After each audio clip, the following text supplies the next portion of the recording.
Manchester City played Real Madrid at the Bernabeu, and let me tell you, it was the Kylian Mbappe show. Kylian Mbappe ran the show. It was just amazing, breathtaking performance from him. Actually, from the whole, Real Madrid team, it was really, tight, compact, and they played football. This is one of the few times where I just see City, basically deflated. They had no creative output. I know Erling Haaland was out for the game. I think I did see him injured in the last game they played. I think it was against Newcastle. I think he was limping at the more or less the end of the game. So I think it was a knock. So that's why he couldn't play against Real Madrid.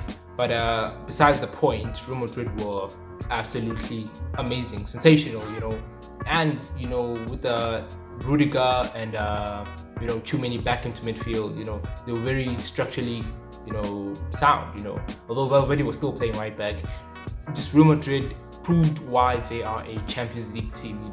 You can't write them off, really. And when they went 3-2 up at the Etihad, I knew it was finished at that point, because it is very rare for a team to go and beat Real Madrid at home at the Bernabeu. So I knew at that point that Man City would have to pull something out their pocket just to level the score or even win the game.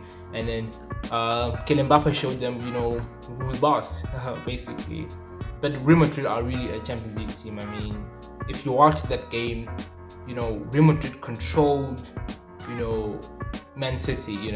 It was their turf. They kept hitting them on the counter, and then at some point you could see that the Man City defenders were scared. They didn't want to put a foot in, be aggressive, be put their best foot forward. Not best foot forward, look for the right phrase, go in for the first tackle, win the second duel. So they were just afraid, being caught on the counter, because Vinicius, Mbappe, and Rodrigo on the counter, ooh, deadly.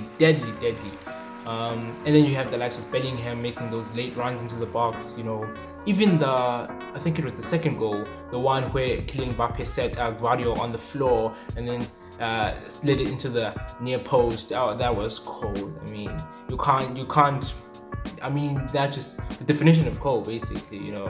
But basically, it was an amazing performance. I'm really impressed by Real Madrid. Disappointed by Man City. I thought they would put up more of a fight in this game. And with the likes of Marmoush scoring a hat-trick in the game against Newcastle, I thought he would be more, there in the game, but he just disappeared, just silent, But the one player I was impressed by from Man City was Kusanov, I think. Yeah, you can see that there's talent there. As a young kid, I know he was thrown in against the game against Chelsea, made a few mistakes, but I mean, you can't just expect your first game to be such a big clash. Maybe he got caught up in the occasion, but I see talent there. He's a really good kid. I think he's one to watch for the future. But in general, the Man City and Real Madrid game, it's always going to be a classic. It's one of those new classics in the Champions League era. It just seems to happen every season, and I'm there for the I'm there for the vibes.